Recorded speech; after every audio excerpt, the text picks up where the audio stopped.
All right, everyone, welcome to the panel on solutions for a whole child. I'd like to introduce everyone here. First, I want to start with Jill Steinbach, the founder of ShapeUpUs.org, one of my most favorite organizations in the world for what they do to help kids, families get healthier, especially now. We need you more than ever, Jill. Right back at you, Ronnie. Plant-Based Network is right where it's at. Together, we've come together beautifully. Gotcha. And we have Kimberly Cabral, Chris Lineberry, and Coach Jim Johnson joining us. And Jill, I'm going to let you take it away in moderating this so needed piece, talking about not just parts of the child, not just the mind, not just the body, but really talking about the whole child involved. So it's all yours. Thank you. Welcome, welcome, welcome. I'm so excited to be here with three of my favorite people. So goodness gracious, thank you for your time and your energy and your passion.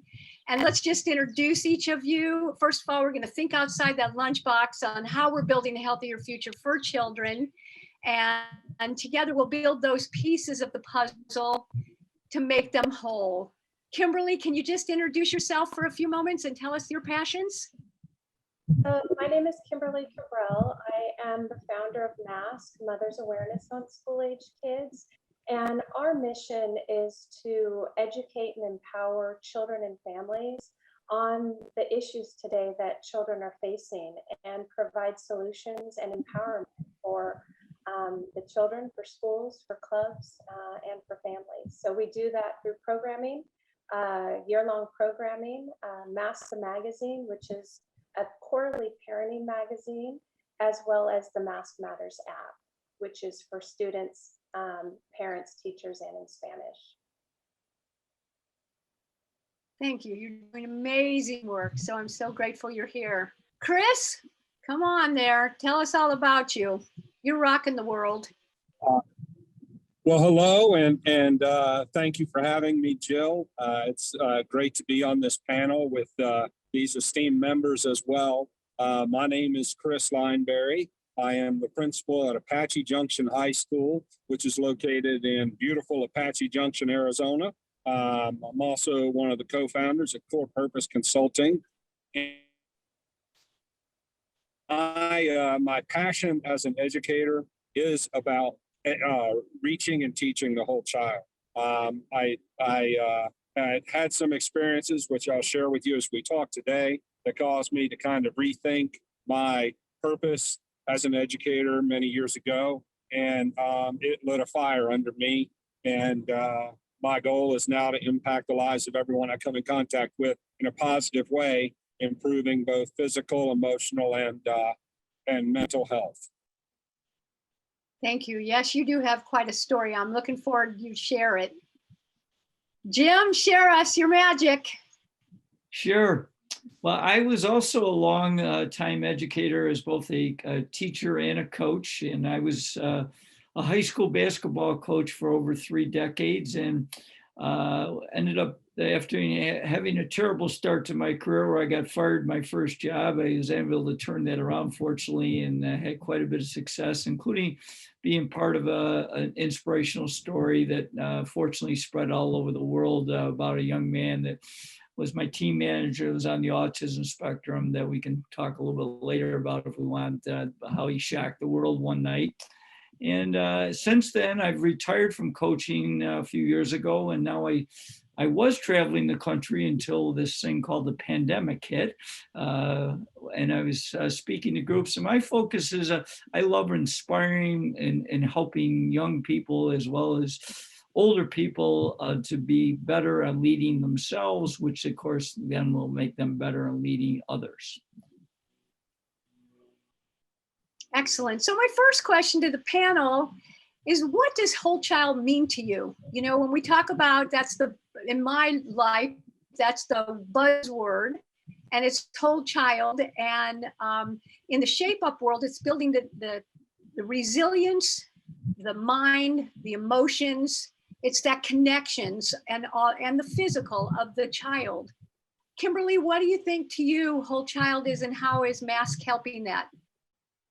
Well, I couldn't agree more with you than what you just said. It is. It's the mind, body, spirit, and connecting that with and aligning it with a child's passion so they can really be the best that they can be. Kids today need help. They need that foundation so they can get to where they need to get to in life. And so building those the life skills, giving them healthy coping outlets, really developing that foundation for them to excel is what is so critical today. And with that whole child mindset, for us through the organization, we start life skill building programming, social emotional life skills aligned with the modern day issues that kids face. So we provide programming from kindergarten all the way up through high school, teaching kids all of those skill sets, which is so important. Excellent. Yeah, you definitely do that. Chris, maybe you could share a little about your story of why you're all about the whole child and what it is to you. Absolutely. Thank you. Yeah. So in 2006, I was the principal in North Carolina, and I wasn't feeling right. I had one of my after school around and take my blood pressure, and 157 over 109. And at 35 years old, I was having a heart attack at school. A year stress of the job.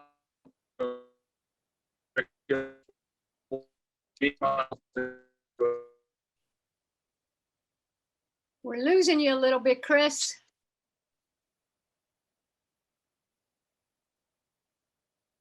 I'm very sorry. We're trying to get to my daughter's graduation in Tucson, so I apologize. So you're multitasking as usual. But yes, but that day changed my life. And I feel like at that moment I had an opportunity to what happened as a warning sign in a way that I could help affect positive change in others, or I could continue on the path that I was on. As an educator, it really caused me to rethink my purpose. And I tell my teachers and teachers at the high school, you teach and they my response to them is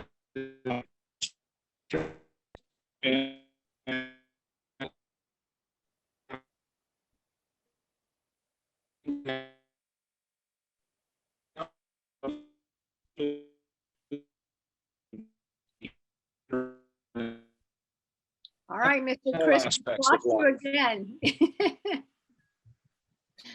We'll be back as you hit the next road trip that you can be able to communicate. So as soon as you can connect, we'll be back. Jim, share your story if you don't mind, because your story is amazing of what changed your life, and not your passion, because you were always passionate, but really what opened your eyes. Yes, well, I just to give you a very quick history, I had been a high school basketball coach for quite a long time. Actually, I got back an opportunity to be a high school coach in my hometown and was having fairly good success. In fact, we were winning records, but we were stumbling in our postseason tournament. And interesting enough, Chris mentioned 2006. Well, that happened to be the same year that a young man, he was my team manager for 3 years in our program. His name was Jason McElwain. The world now knows him as J-Mac. And Jason had a dream. His dream was he wanted to play on our basketball program. And I give him a lot of credit because he's the only student athlete I ever had in my 30 years as head coach that actually tried out 3 consecutive years and did not make the team. Well, his senior year, I told him that although he unfortunately was not quite good enough to make the team, that I wanted to give him a gift. And the gift was I was going to give him a uniform for our final home game, which was senior night. And he was pretty excited about that. In fact, I kid people that periodically he would ask me about the uniform, and I, of course, defined periodically as about every other day. He was pretty fired up. Well, ironically, we had a real tough start to the season. We were supposed to have a very good team, but we had some real internal strife that I don't I don't have time to really go into the whole detail. I'll just say that it made this season very uncomfortable for quite a bit of it. But fortunately, we finally got it turned around in a positive way. In the last game of the season, with just over 4 minutes to go, I gave Jason a chance to get in the game. The place exploded. In fact, I actually sat down and tears started to go down my face because one of our parents behind our backs had given all these students in the stands these placards of Jason's face, and they showed him when he entered the game. And I got so emotional, I sat down and started to cry. Well, Jason finally gets in his first game. The first shot he has is a 3-pointer. He misses it by like 6 feet. And I kid people that I know you're not supposed to pray in the public schools, but I was praying, dear God, please help him get one basket. And the second shot, he got closer. He hit the rim. And then the third shot was a 3-pointer, and he made it. And I thought, oh my gosh, God must be a basketball fan. Not only has he scored, but he's got a 3-pointer. It can't get any better than this, right? Wrong. For the next 3 minutes, Jason's boyhood idol was the late, great Kobe Bryant. And for those 3 minutes, he turned into Kobe. And when the smoke had cleared, in fact, making a last shot 3-pointer at the buzzer to end the game, he had scored 20 points, including 6 3-pointers, and was our team's leading scorer for that night. And it was certainly, in my 30 years as a head coach, the greatest experience I've ever had. And the crazy thing is that year, 3.5 weeks later, after a ton of media attention as the thing exploded around the world, we actually won our first sectional championship in front of our sold out arena in our downtown Rochester. So it was quite a season for me, and I learned so much about the essence of the mental, the physical, and just the ability. I call that the essence of teamwork. I give you one great lesson is I wasn't sure how the players would respond when Jason got in the game, yet out of their own hearts, I never asked them to pass them the ball. He actually got the ball from them every single time. In fact, I still kid Jason to this day. I'm still looking for your first assist. You never passed the ball once, but it really showed what that team was all about and really trying to shine the light on another player. And it was a great honor to be part of that. And fortunately, I feel like we've had a ripple effect. And just to go, last part for me is that when I started, because I was a teacher and a coach, a physical education teacher, the physical was always very important to me. But as I became wiser, I believe, I realized that how much the importance of the mental and the spiritual as well. And I think when I combined that in my teaching and coaching, I became much more effective, and I was able to make a much greater impact as witnessed in that one night, and certainly many others during my career. Love the story. I could hear it over and over. I read about it and I still love it. And I still have tears in my eyes. I just think everybody deserves that chance. Everybody, and we always talk about that everybody has a gift, a drive and a passion. And if we bring it out as educators and parents, we allow that. Chris, can you jump back in and tell your story again or share, because we missed a lot and it's so great. I sure can. I can give it my best shot. Again, I apologize for the technical issues. No pun. So in 2006, I had a heart attack at school, and it changed me. It changed the way I thought about my position as a principal. It changed the way I thought about myself as a father and as a man. And my goal since that time has been to try and do all that I can positively impact every child and every family I come in contact with in health, wellness, and in their academics. I tell my teachers frequently when they say they teach math or science and social studies that we don't teach content, we teach children. And teaching children is what it's all about. And to me, that's what it means to teach the whole child: academic, emotional, and physical wellness across the board. I love it. And Kimberly, I see you both, you and I are sitting there bobbing our heads. Yep, yep, yep. Well, Kimberly, share some of those tools after hearing these stories and what you do with Mask of how do we get those children to be more resilient and to show their passions and be who they are, as you said, the best that they can be. Yeah, so I'd just like to comment on Jim's story is, first of all, what a beautiful thing that you did as a coach, because in society, it's all about winning the game. And I think that is they're missing such a beautiful piece in really shaping character through activity.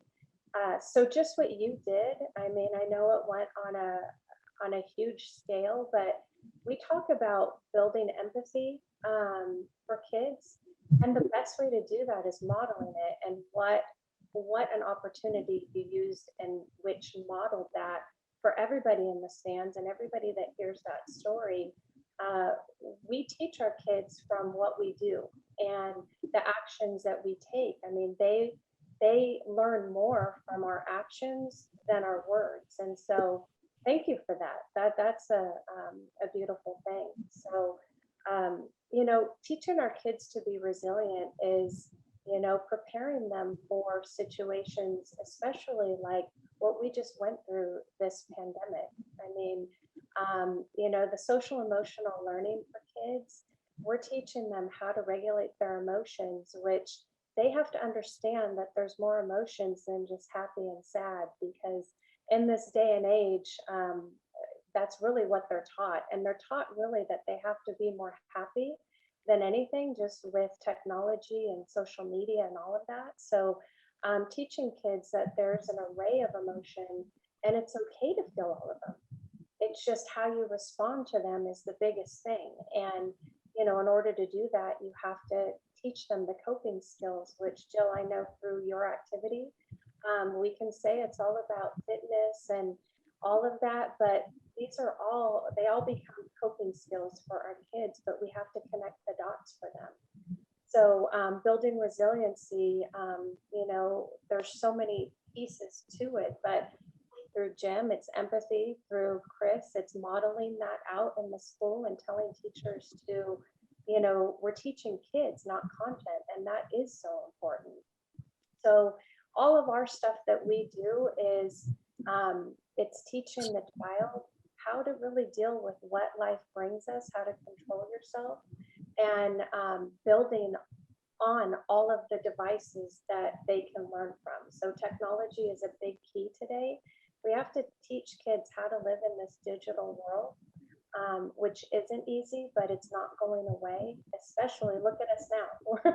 We're utilizing digital technology to get the message out, but that's the benefit of it. But there's a lot of negative that we have to redirect for kids. So all of our programming hits on all the different topics of health and wellness, technology, as well as relational development pieces as well. Great tools. Thank you. Very good. Chris, I'm going to ask you a totally different question because you're all about the school. What's the purpose of school and how do we reconnect to that purpose? What are some of your tools and thoughts? Well, what I would say is this is, you know, I think we do have a question to answer, and that is, what is our purpose? Is our purpose to educate, or is our purpose to school? And I think there's a big difference. To me, education is about teaching children how to think positive, think for themselves, and become problem solvers. If we're talking about schooling, I think that's more focused on testing. And I have to have a bigger why than test scores when I go to work every day.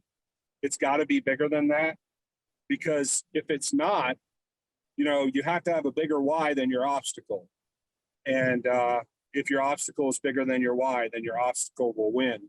And my why is to help make kids' lives better. And certainly part of that is their academic growth.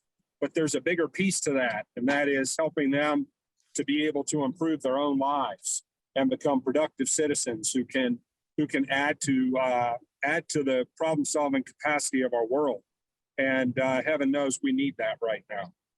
So I think that if you look at Jim Collins, who wrote Good to Great, he says that blood and marrow are essential to human life, but not the purpose of it. And in this context, I would contend that testing and accountability are essential to education, but they are not the purpose of it. And I think getting teachers to be able to connect to that larger purpose is a big answer to how we can move the needle in order to improve our outcomes for our students, not just our academic outcomes, but our outcomes across the board. Absolutely. Chris was one of the first elementary principals that took the Hip Hop Healthy Heart program for children to his teachers and his PE teacher. And it was just fabulous to add that whole child through the curriculum, and your donations throughout this summit donates back to a teacher with the curriculum. So thank you all for being here and sharing your passion. Yes. Jill, if I could share one story. Of course. A few years ago, I was a principal of a small school in very rural Arizona. And I had a family with 6 boys in the family.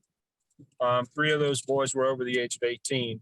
And one Saturday night, they were riding their 4-wheelers out on the road. And the 3 boys who were over the age of 18, and a drunk driver hit them and killed 2 of them. That happened on a Saturday night. On Monday morning, the students, their brothers who went to my school, were at school at 7 o'clock. Less than, 36 hours after losing their brothers. They came to our school because they knew my staff was all about caring about kids, and that we would help them, not only academically, but that we would help them to be able to process what they had gone through, and to feel better, and to understand, and to be able to move forward and continue. A year later, I was in the front office, and my secretary told me I needed to pick up the phone. And I got on the phone, and it was a mother, and she was crying and screaming that my baby's gone, my baby's gone. And it was that same mother, and that 3rd child had been killed. And she asked me to come to the crash site with her, to be with her when she had to identify him. Now, that was on Valentine's Day, February 14th. It was a Wednesday. On Thursday, those boys came to school. Again, they knew where they could come, and they could be safe, and they could be cared for, and their needs could be met. Now, when we talk about an A school or a B school or a C school, I could have had the highest A school anywhere in the country. And if that had happened and those boys didn't know that they could come to us for support, we very well may have lost them forever in education. But because we focus on the whole child, the academic, the emotional, the physical health and wellness of kids, they knew where to come. They were able to remain in school. And today they're both in high school and they're doing well. And that's certainly not just because of us, but I'd like to think that our approach had something to do with it. I think it's really important that as educators, we don't forget that kids are a heck of a lot more than a test score. I vouch for that one, but what a story. Wow. Well, what a secure place you made it for them, to let them know unconditionally you love them and that it was more than just school. Thank you for sharing. Thank you. Well, Jim, you talk about gratitude is one of your huge ways to help yourself and coaching. Would you like to share more about that, or any stories you might have? Sure. First of all, I gotta say, Kimberly, thanks for your kind words. And Chris, that was an extremely powerful story. Thanks for sharing, because as I've gone through life, as an educator for a long time, that was something I really tried to change about myself, in building a culture where the young people felt safe and felt like they could be part of something special. And it sounds like Chris's school was something really special. So I was very impressed with that. And, I think I've done a lot of studying about gratitude because it's such a powerful thing. It's something that I thought a lot about myself in, what do I appreciate? I've started a gratitude journal, which I think a lot of people, you really should think about starting and writing down things that you do appreciate, because the world can eat you up very fast, especially in this time where the pandemic has affected so many people in so many different ways, that I think it's really important that we do keep that perspective, that we still have a lot to be thankful for our lives, and to make sure that we do that. And the other thing is being aware of sharing appreciation of others. I know one of the things that I did, give you two examples, is that I really tried to find people doing the right things and sending them little handwritten notes. I don't think we do enough of that. I think where you can send people notes of appreciation or congratulation and really being happy for that person is a really, really powerful thing in enhancing your relationship. And another thing I started that it was pretty simple to do. But yeah, I had a basketball program where I was in charge of 5 different teams, of varsity, JV, freshman, and 2 middle school teams.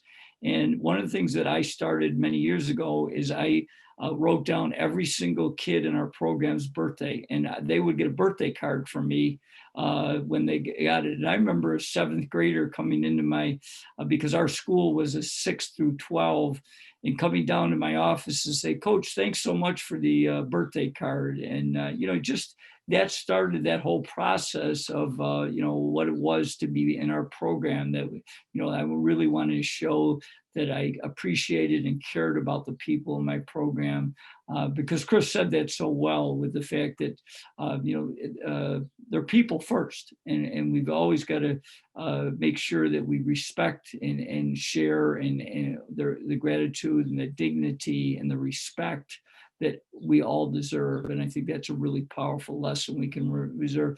And the last thing I'll say about gratitude is any time that I've gotten down, and something I really encourage people I work with and speak to, is that it really can break out of some sad or depressive thoughts if you just start thinking about what you appreciate about your life. And the gratitude is a great way to kind of snap yourself out of a kind of a funk.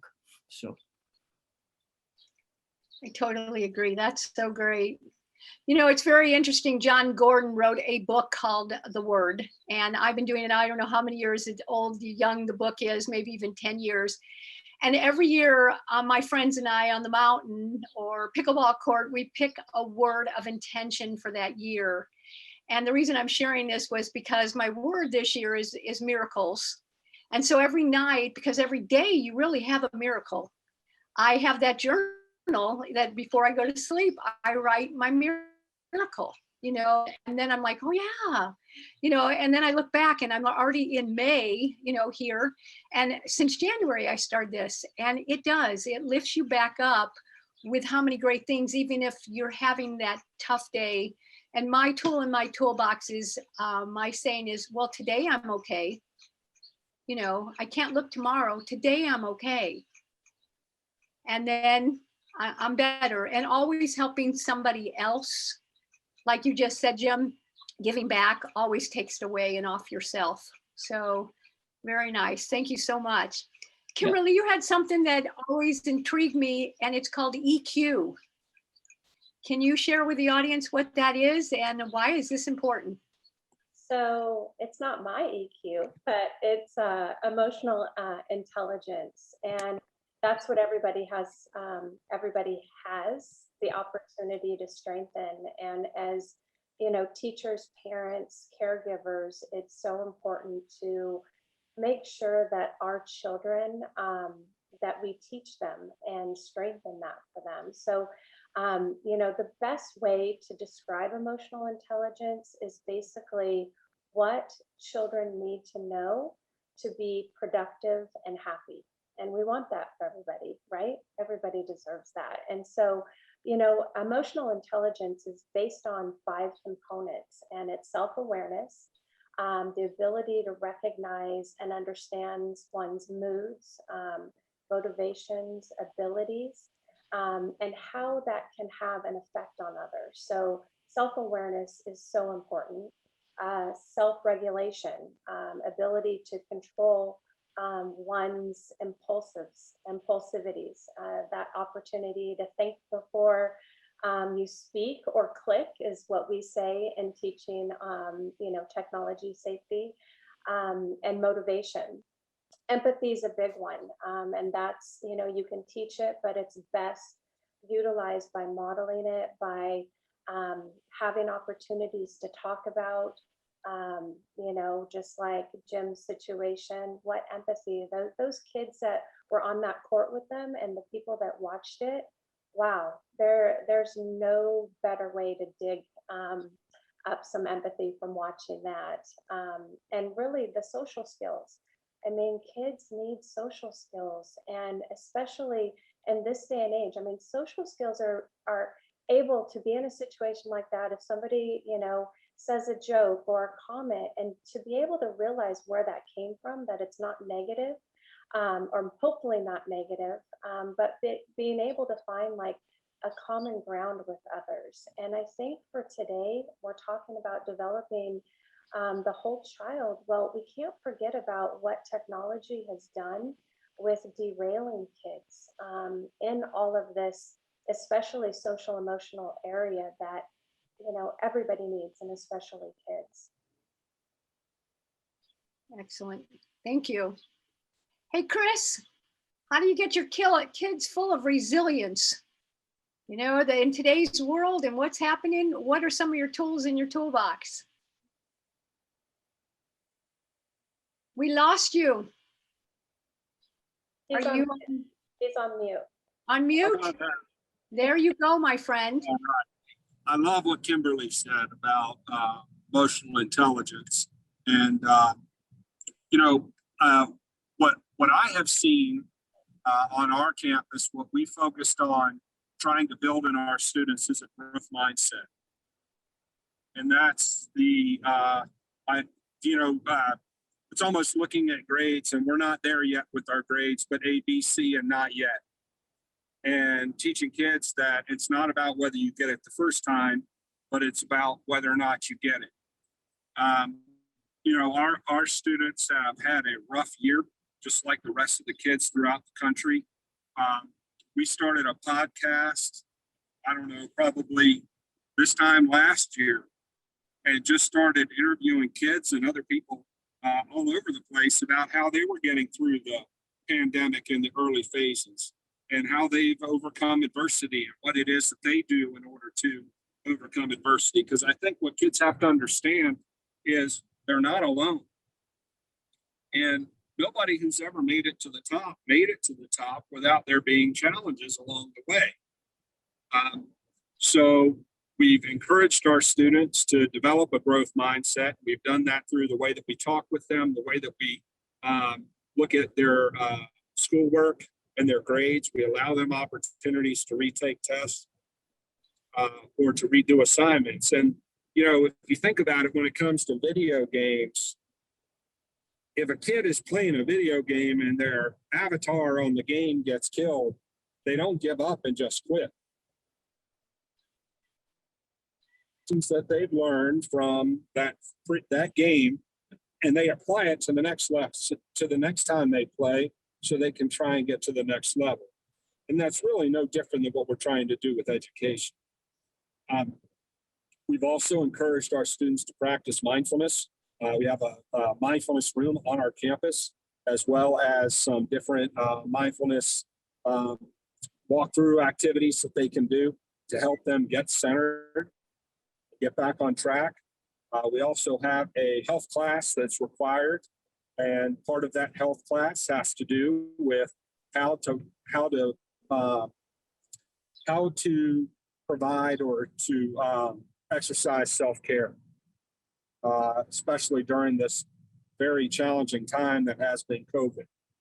And the last thing I'll say is this, is that what I told my staff was that every one of our students, when we came back to in person, came back to us with a different story than when they left this time last year. Many of them who had not faced a lot of adversity before came back with parents who had lost jobs or having lost a loved one to this disease, this pandemic. We lost a teacher at my school to this pandemic. Again, what we've continued to preach, and I can preach to my staff, is that when we talk to kids, we talk to them about not yet, and that they are capable and they are not alone, and that together we're going to get through it. We talk about our mascot is the prospectors, and our tagline is "We mine human potential." We chip away at the rock and the shale in order to find the value that's underneath. That's what we do as Apache Junction prospectors when it comes to how we interact with one another. What does your mindfulness room look like, and what does that, if you could just elaborate a little more, because I think personally that's so important. Sure. So we've got a couple of comfortable seats in there. We have some lamp lighting versus the fluorescent bulbs. So the light is much softer. We have some like one of those Reiki gardens that they can do with the rake and the sand. We have some different books or poetry that they can read. What we really use it for is when we have a student who is emotionally in trouble, whether it's that they've done something and now they've gotten caught and they realize this is not good, what's happened. We give them the opportunity to kind of regulate, self-regulate, and then come back to the conversation. And then the conversation becomes not "you're a bad person," because I don't believe that. Conversation comes to "you made a bad decision, and this is what's going to happen as a result of that bad decision. But this bad decision does not dictate the rest of your life. And we can use this as a learning opportunity in order to grow and be better." So we allow them to use that mindfulness room in order to recenter if they're having a bad day or if they're upset. It's right across from my counselor's office, so they can be available if we have students who truly are in a serious state of emotional crisis. Jim, do you want to take off on that? I mean, all about mindfulness. You have to use that in coaching and everything that you do. So please share. Sure. So a couple of things. I mean, certainly I spend a lot of time because resilience is so important in sports and certainly in life. Because you're running through challenges and adversity all the time. So, that's something we try to do consistently, is put our players under stressful situations and then rehash it after we put them through a situation to see how they do that.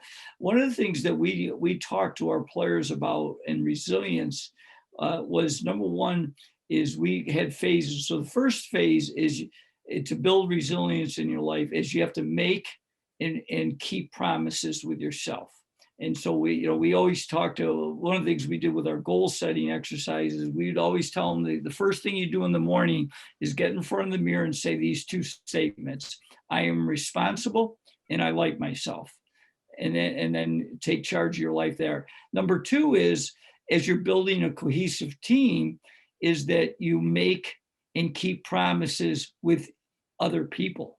And that's a really powerful thing. And then obviously that we want to follow through when we say that we're going to do something, that we do follow through, like we're going to meet somebody someplace at 6 o'clock. That means we're going to do that.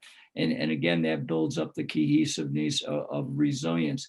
And then the third thing is, I mean, certainly J-Mac's story was a great illustration, and but what I was always doing as a leader was searching and sharing stories with our people about different types of resilience. Like look at what this person went through. If he or she can do this, why can't we? And I think the power of example and the power of story are two things that we try to consistently illustrate to build resilience. And then the last thing I would say, going with mindfulness, is I'd say that the second half of my career, one of the things that I think enhanced our program immensely is we were actually focused a lot more on the mental piece. We would do an imagery session with our team before every single game. And an interesting perspective, because you never know, was it impactful or not? Well, when I retired 5 years ago, my assistant coach was going to take over for me. And he wanted me to quiz all the kids before I left about some things that we have been doing in the program and whether we should keep them or not. One of the things he asked me to ask all the players was, should they keep imagery sessions? And I thought they were buying into it, but I wasn't 100%. Do you know that every single player to a T said, yes, you should definitely keep imagery sessions, one of the best things that we did. Because one of the things that I always talk, like, in my leadership talk, one of the things I think as a leader you have to do is find ways to create an edge for your team or organization. And that's one of the things I share, is that we spend a lot of time on the mental aspect, which I think sometimes we neglect. We don't realize the power of that. So how can we share a tip or two with our parents out there and our educators of how they can get started doing this? Are you asking me, or are you? Yeah, you could, yes, if you don't mind. Okay. So, I think with working with parents is that it's really important that we share that, that number one, that we have the same perspective in the sense that we both care about your kids. Now, certainly we're going to have a little bit different in the sense that, the love of a parent, of a son or a daughter, there's not much more powerful than that. But I think the one thing in sharing with parents is that we want to really share with them that we're on the same team with them. And what I mean by being the same team with them is that we want to find the best ways to help their son or daughter be successful as a whole person, not just academics. Academics is important, not just athletics. Athletics is important, but the whole person, and the fact that we want them to be socially accepted. We want them to be mentally and physically strong. And so I think that the real thing that I build a lot of is I wanted to build a bridge with the parents, that we were going to work together to try to help Johnny or Susie be the most successful that they possibly may.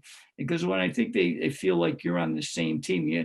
And one thing I think is really important when dealing with parents is that you're not always going to agree on everything, but that we will always treat each other with respect. And again, with the goal that we are always going to try to do what's best to try to help their son or daughter be successful. I just want to let you know that's fabulous. If anybody has a story to something someone else says, please don't hesitate to jump in, because I hate when I forget it. Kimberly, what do you think about all this? I know you got some thoughts in that mind, girl. Yeah, so I think, like, going back to the mindfulness piece, that is such a gift we can teach our kids to take a moment. And it doesn't have to be this whole, hour-long thing or anything like that. It's just getting them to recognize that they need to take a moment for themselves to either calm down, reevaluate, step away, come back. We've incorporated that in all of our programming from kindergarten through high school, because it's such an important piece to the self-care piece. And so that's very important. And I think for families, raising kids today is not an easy task.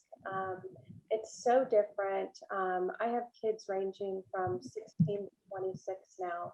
And the way I raised my 26 is completely different than I'm raising my daughter at 16 now. The world is just different. Technology plays such a big piece. And so for parents, I know, Jill, what you're doing, the programming in which we provide, we're trying to do the heavy lifting for parents so they can turn to us to help them, with their kids, develop the life skills our quarterly magazine is really honed in on a topic to help families from pre-K through college understand what it is, what they can do. And then Chris, I mean, for your student, even our free app, the Mask Matters app, is all about, it's for parents, students, teachers, but in there, we have videos for the kids to, sometimes they don't know they need help, or they're afraid that they need help, or they have a question about something, how to deal with it. And so within our platform, we're trying to reach them where they're at. And so, and then one of the pieces also on resiliency is, I think as a society, and especially as parents, we want to fix everything for our kids. And in reality, we have to let them fail, because those are the great opportunities for them to learn and to, you know, test out the life skills that they have, and also identify if they need more too. So those are just my kind of quick thoughts. Yeah, you probably could jump in on that one, Chris, a little. Yeah, resiliency is so important. And as I tell our students, you don't get stronger by pushing against super lightweight. And life's really no different. When you face challenges or adversity, it's no different than pushing heavy weight. Pushing against that and working your way through it will certainly make you stronger. And we've talked with our students quite a bit about that this year. Also, where I have seen this help tremendously has been when it comes to student discipline and how we interact with kids. Because whether it's elementary school or it's high school, kids are kids. But if they're upset, acknowledging them as people and allowing them to be upset, doing that in kind of a place where they know they can be upset and it's okay, and giving them time to calm down, asking them to focus on their breathing. And once they have, then processing through whatever the challenge is that they're facing. Because I think too often when a kid comes in upset, our first question is, what's wrong with you? What happened? What'd you do? What happened? Instead of, what do you need? And being able to ask kids that question. And oftentimes they can tell you. Sometimes they say, I have no idea. I'm just upset and I just want to sit here in your office with you. And I say, well, that's fine. When you're ready to talk, we'll talk. And the discipline conversation changes completely at that point. And it becomes one about, let me help you try and figure out a way to work this thing out. And let's deal with what we have to deal with. But we don't want you to be back in this situation again. So help you be able to deal with this differently and more effectively next time. I want to add too, the mindfulness is so important, not only for the kids, but for the adults. I know for myself that when I meditate daily, I am better with everyone I hang out with, whether it's on the pickleball court or it's on the phone. And I did a in-service with 40 PE teachers, and we were doing one on the Hip Hop Healthy Heart program for children. Well, they just got back from eating lunch. So I knew they were all really tired and probably did not want to do what I wanted them to get up and move. So we did a meditation first. And I said, I'm giving you permission, just like you do kids, to take a nap. Slow down, take a breath, see where you're going, what you're coming with. And then they enjoyed the whole 2 hours that we worked together because they were prepared mentally, emotionally, and physically to do it. Well, Jim, you're smiling, so go for it. Well, Tell I want to us share, another story I have of resilience. I was a proud papa a few weeks ago. I had a young man, I traveled to Texas to see him play in a league that's pretty popular in the world called the NBA. But I'd like to give you just a little backstory. I had a young man that was, his name was Anthony Lamb, and he was quite a bit overweight as an 8th grader. And I had kind of a heart to heart with him that if he lost weight and got himself in shape, he could be quite a really good basketball player. Well, he really took it to heart after his freshman year, and he ended up having a wonderful career at our school. And he ended up getting a full basketball scholarship to University of Vermont, which is what they call a mid-major, a Division I, but not one of the big time schools. And Anthony had a great career there, and his dream was that he wanted to play in the NBA. And he did not get drafted, but he did get into the Detroit Pistons camp as a free agent, lasted about a week and a half, and got cut. And he went into the minor league, which in the NBA is called the G League. And he was playing for the Cleveland Cavaliers G League team, and he was not playing much. And it didn't look good, because if you can't play much in the G League, you're probably not going to play in the NBA. But one of the other teams in the G League liked him. It was the Houston Rockets G League team, and they traded for him. And they gave him a chance. And, you know, going back to, like we talked a little bit, you know, I was fortunate to give J-Mac a chance, and he really did well. Well, Anthony, when he got a chance to play more, really played really well, and he had great numbers. And after playing 7 games, he was signed by the Houston Rockets, and he's ended up playing about the last 30 games. And I had the pleasure 2 weeks ago of going down and seeing him play in the NBA twice. So, you know, it's good when the stories always end with a real happy ending, which doesn't always necessarily happen. But the whole thing I wanted to share with everybody is that, you know, when you have a big dream, I can't guarantee it's going to come true, but if you keep persevering, keep that resilience, and keep driving, you know, the one thing I can guarantee is you'll do a lot more than you think you can. And sometimes it may be even playing in the NBA or scoring 20 points in less than 4 minutes. So. So my big dream, guys, so I can put it out on this, is for the Hip Hop Healthy Heart program for children to be in every school in the United States. And I know through the Shape Up Summit, and everybody there can help make this possible by donating to a teacher that they are passionate. It could be your child's teacher, your grandchild's teacher, or just a school that you live next to. But the combination of all of us working with that whole child. The next subject I really want to talk about, and Kimberly, I'm going to start with you, is, if it's all right, is empathy. How do we work with that? Well, How do we teach our children that?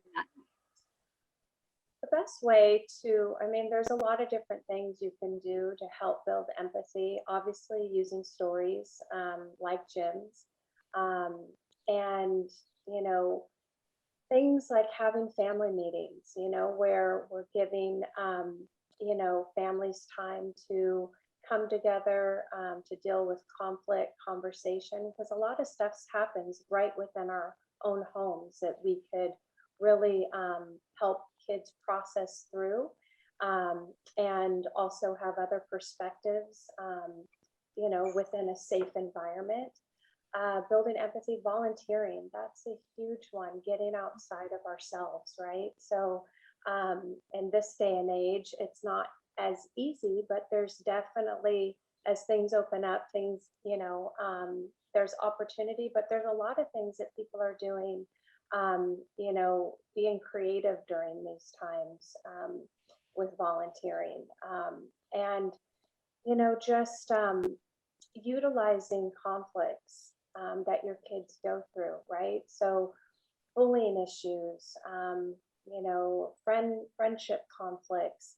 The best thing to always do is take it away from themselves and kind of give a perspective like, wow, like, what do you think they could be going through to have them so upset to take it out on you? It's shifting perspectives that give you an opportunity as a parent to teach your child to have empathy for different situations.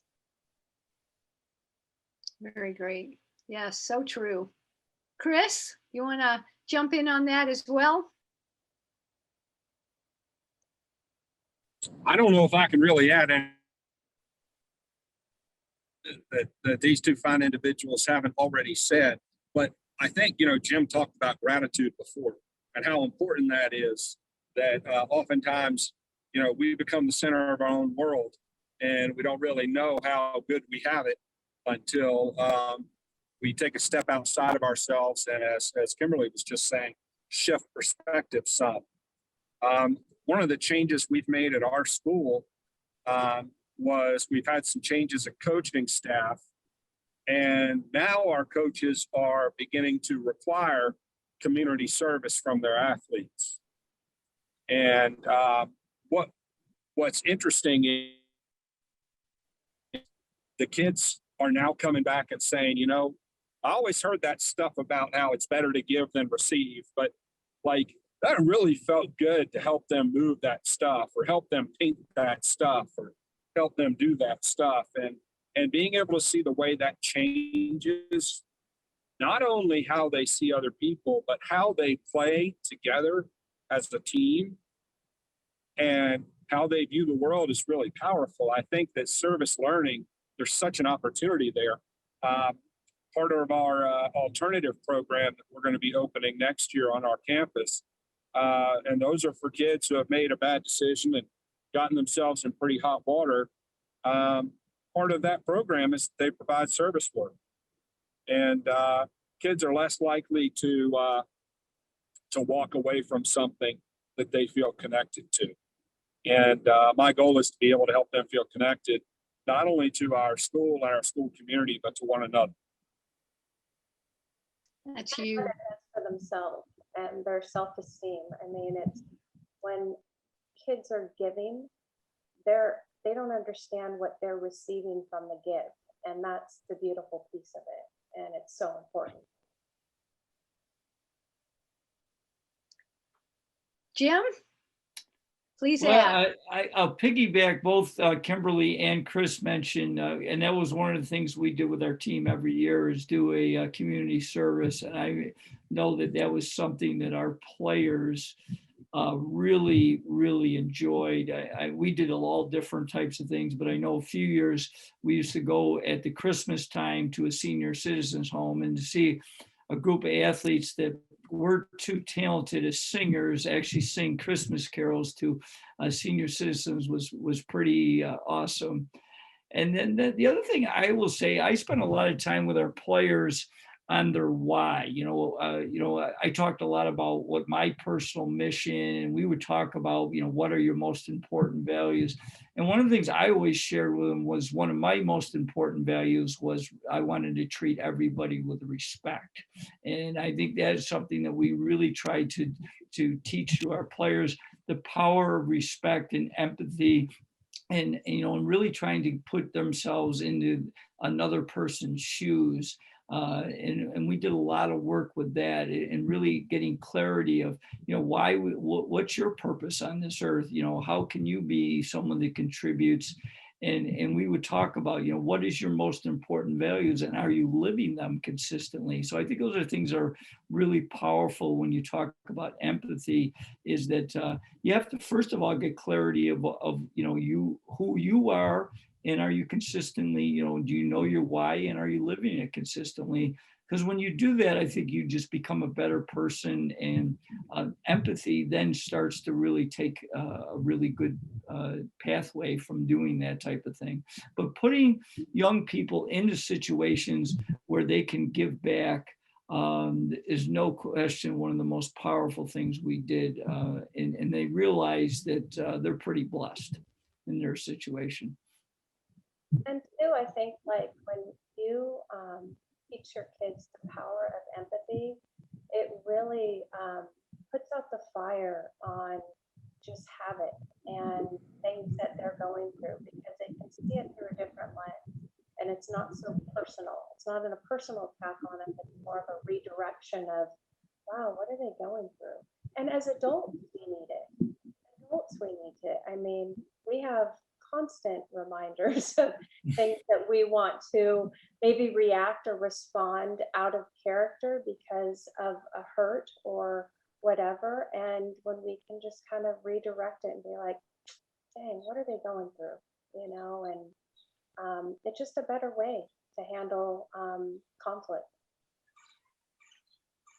So if each of you haven't shared a really good story that you've been thinking about for this last hour, I'd love for you to share it because I'm all about stories. For me, it's heartfelt and we get the whole child picture. Would anybody like to start or have something they hadn't shared?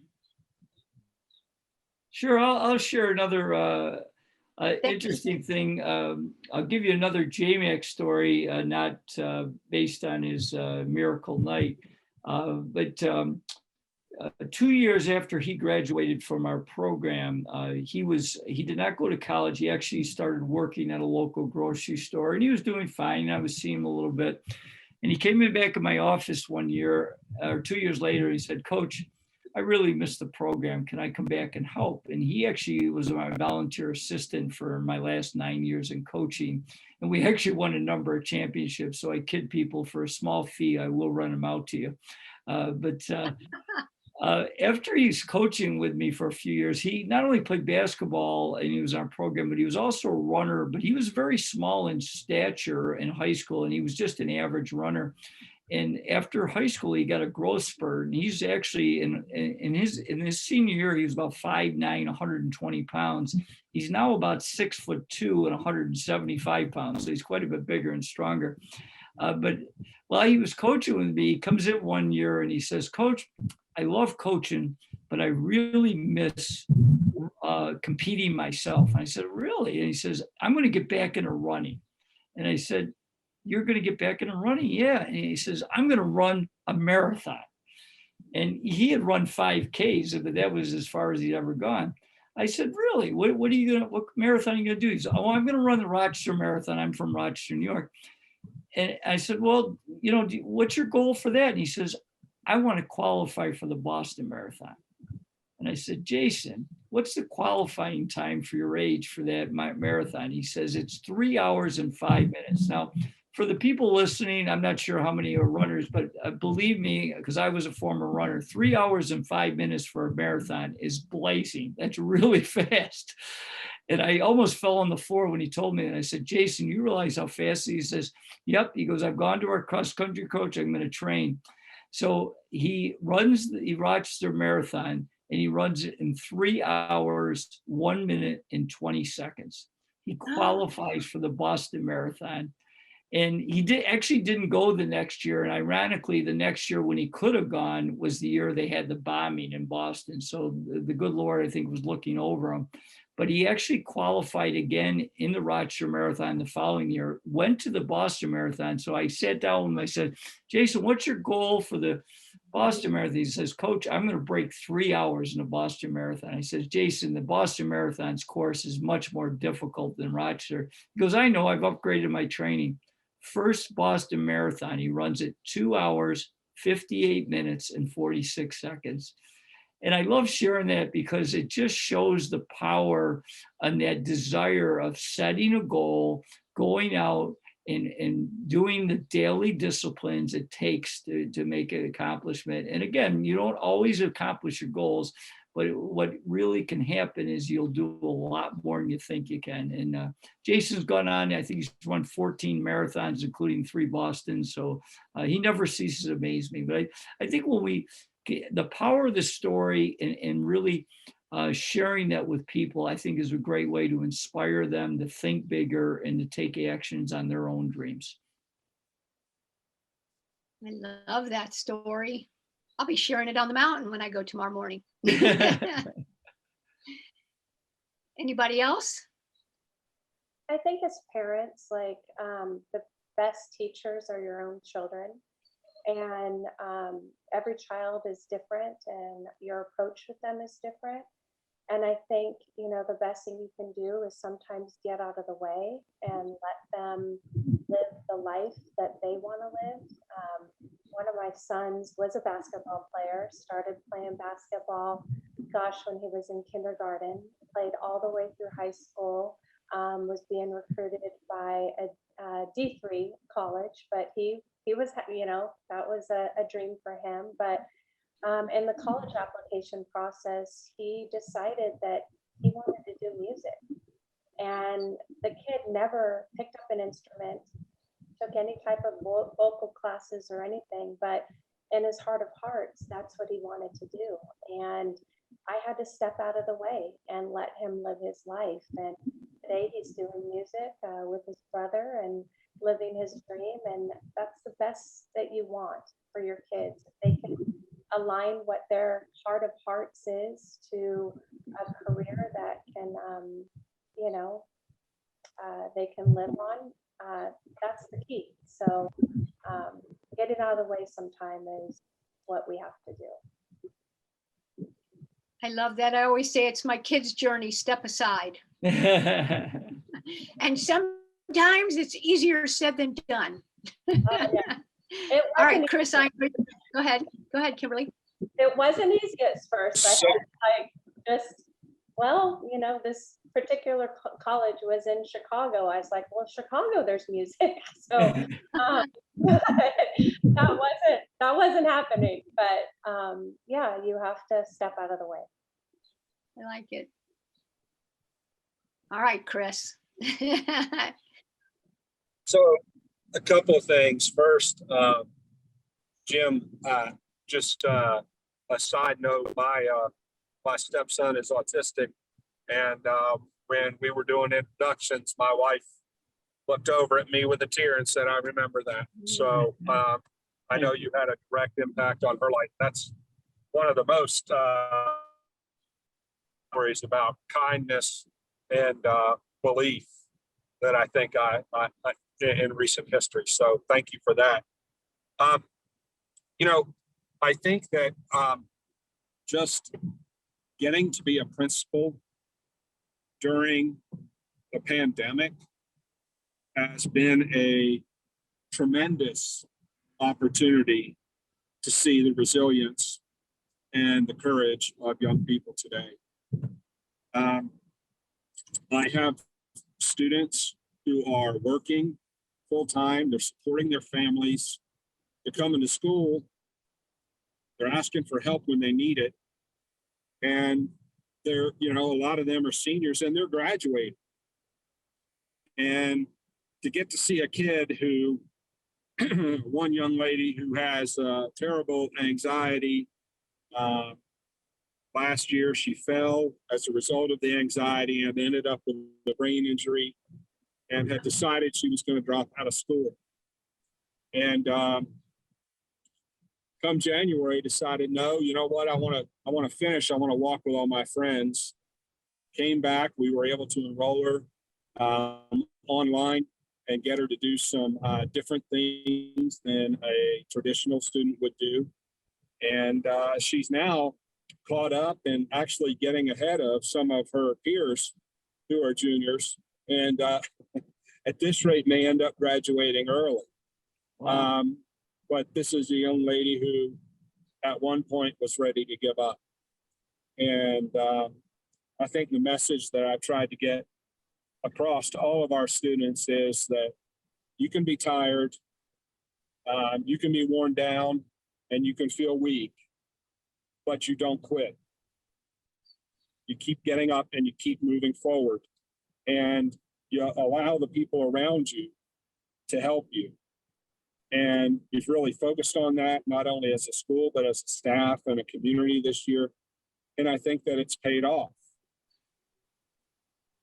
That's the big thing, Chris, is building resiliency is teaching your kids to ask for help.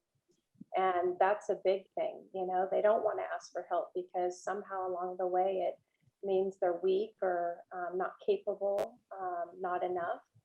And that's, Chris, the environment in which your kids are learning in and going in every day, the fact that they are asking for help, that is huge. That is huge. That is one of the toughest things to do. Yep. Well, I have one last question, at least at the moment.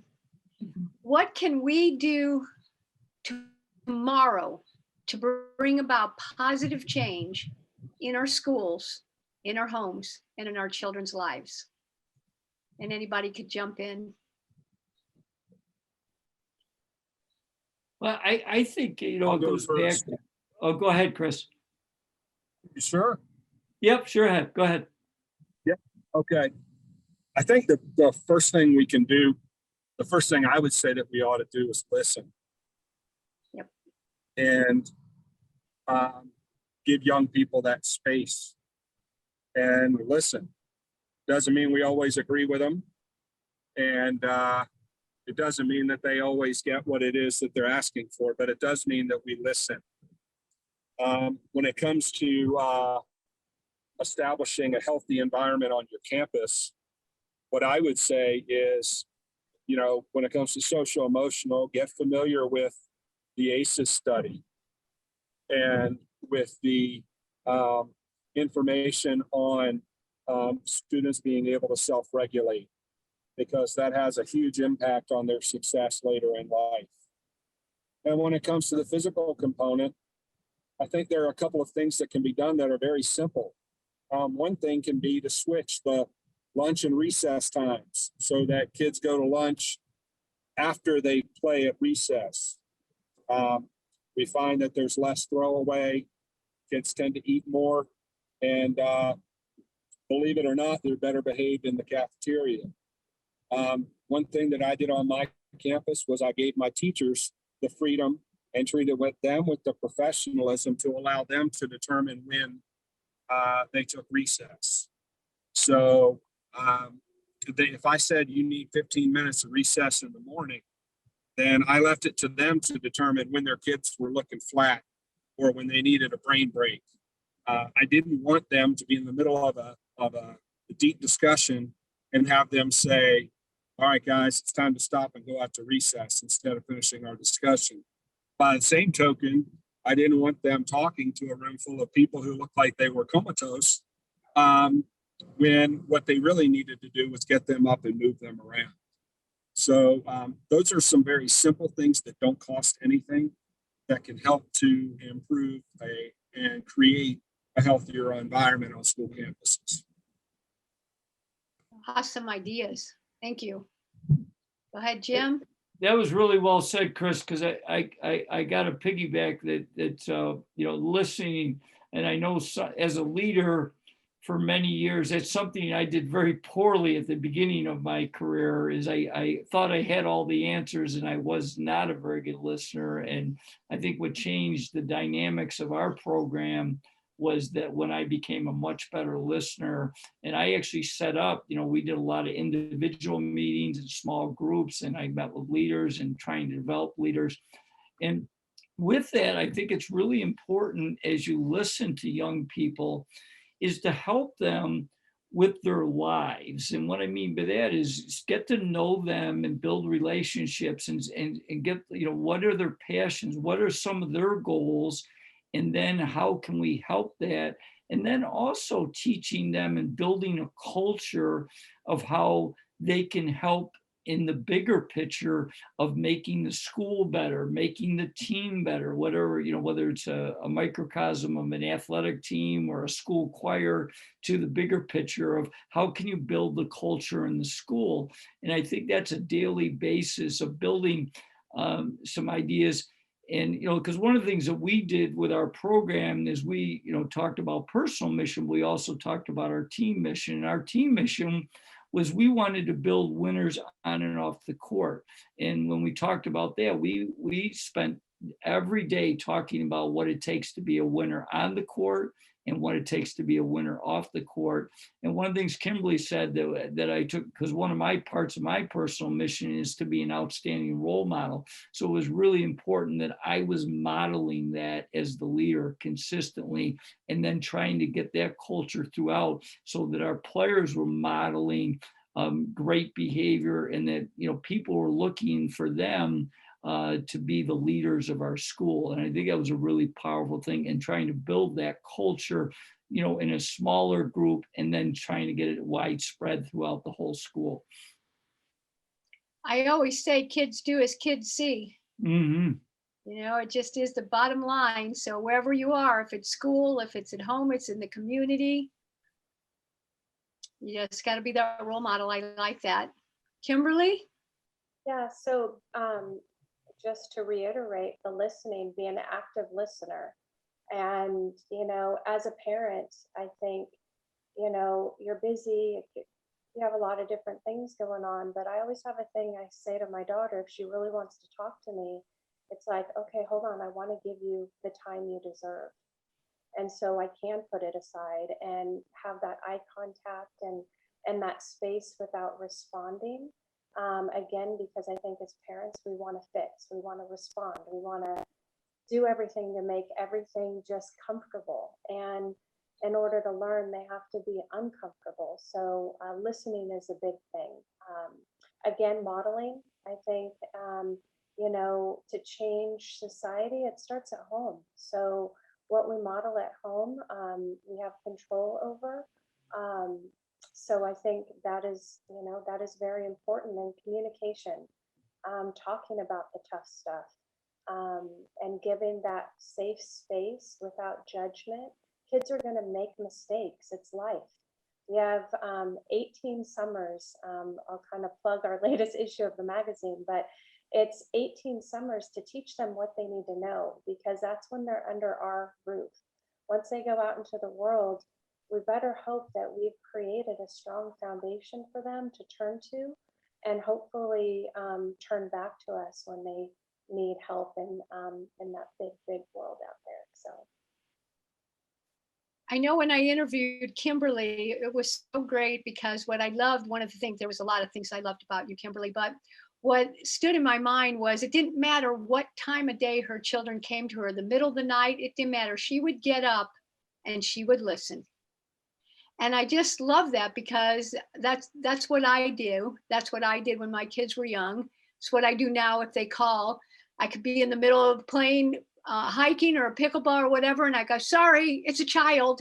I got to talk, and I think that if we can give one tip out there, that you're all so right. Doesn't matter when. They're coming to you when they need help and they want to be heard. Is there anything that I have forgotten to ask any of you, or last tips that you would like to share with our audience that you have been burning inside you? Well, I think one thing I'll just, I brought this up, that I just want to reemphasize that, we have a lot of challenges in life, day in and day out. Certainly the pandemic has magnified that. But I think the one thing that, the old adage, I used to give my team a quote every single day. And the old adage of the quote of people don't care how much you know until they know how much you care. And I think that's something that we got to share as adult leaders and build leaders in young people, is that teaching them how to care and respect and have empathy for others is just something that I think has to be modeled, taught, and showing that on a daily basis is, I think, just really, really powerful.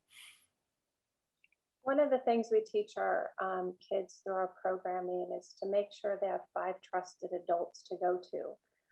First of all, to identify what a trusted adult is, and also to know how to reach them when they need the help. Because, as much as we hope our kids come to us when they are in a tough situation, maybe they won't. So make sure that they have other people to turn to. And as Chris shared today, it sure sounds like his kids at his school have identified him as a trusted adult, and that's truly a beautiful thing.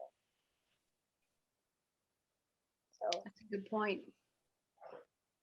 Jill, I think what I would say is that kids make up a small percentage of our population, but they make up 100% of our future, and they deserve our best. And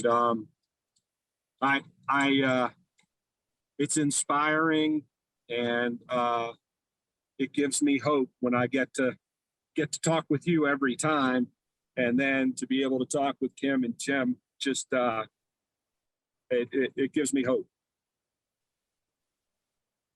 Yep. The inspiration's been incredible, all of you. Thank you so so much for your time. Did you have anything else to say, Kimberly? Or you? No. Okay. I didn't. we better stop it. The 4 of us could go on and on and on. So I am just so blessed you're all in my life and you shared the Shape Up Summit with us. And all three of them have an hour on themselves. So stay tuned for that. And their interview is incredible, inspiring, passionate, and a vision for our future. So God bless you all. Thank you, Jill. Thanks. Thanks for having me. Yes. Thank you, guys. Thank you. And we want to make sure that everyone understands, first of all, that we are grateful for all of your time. We have gratitude for everything that you've done and inspired. And we can tell now your stories have inspired and motivated a number of viewers who are watching us on everything from Facebook to Roku to Apple TV to Zoom. And I want to make sure, Jill, that everyone understands that when you put together the Shape Up Summit, that people understood that it's an extension of what you already do at shapeupus.org. Can you fill everyone in that may not be familiar with Shape Up Us? Oh my gosh, we'll be here a long time. Shape Up Us was created 12 years ago as a gift. And when I looked up to the sky, I said, okay, God, what are you giving me? And it's been the best 12 years of my life. We're about awareness, education, and action. We do health and wellness events throughout the United States, bringing in a Ninja Warrior obstacle course in, DJs, plant-based nutrition, sustainability. It's the whole child and about family engagement and how do we bring fun into the community. And our education program is a one of a kind. We're now in 34 states, which is so exciting. We started the first social emotional whole child wellness curriculum. And we teach with all 5 senses so children learn the way they need to learn, which is most important, my passion, and why we created this. It is on the first plant-based curriculum, sustainability, dental health, all about get down the pressure, meditation, why sleep is important. It even has hip and happy about your emotions. So everything we talked about today is in this program, that a child can be sad, they can be happy, they can be angry, but how do we become more resilient, happier, healthier children and adults for the future of our world? And then we created a program called Clap for Health. When you clap your hands, you get happy, healthy, and active. So I hope everyone through this program starts clapping to bring joy into their world and movement. It helps on statistics prove it helps suicide and depression, but mostly you get up and you dance. We always are in joy when we clap. And so I wish that you all take a peek at shapeupus.org. Join us any way that you'd like to. Make a donation for a teacher to get this program so they can help 30 children, or a PE teacher that helps the whole school. And just blessed that you're all in my life. So thank you for being you. Can everyone please visit shapeupus.org if you want to learn more. And again, Jill, Plant-Based Network is proud to be a supporter of you. We are aligned so much. As you know, we're about better health and a greener planet. And it's everything you're already teaching in the schools. And if I'd like to also just finish up by sharing with you a video for everyone to understand really what we're doing, because we're going to be for this summit. We have so many great experts and people who've really come through and decided to help us in sharing their knowledge in helping, again, families, kids, educators, to help kids, especially right now when we're just coming out of this pandemic. So just to give you a little introduction to all the other great presentations that are going to be coming to you this week on the Shape Up Summit.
right there. Join us at shapeupsummit.com if you haven't registered yet, and you'll get an email with a link. And if you're here, it's this same link that you join here in Zoom. But again, if you're watching this on Facebook, register at shapeupsummit.com.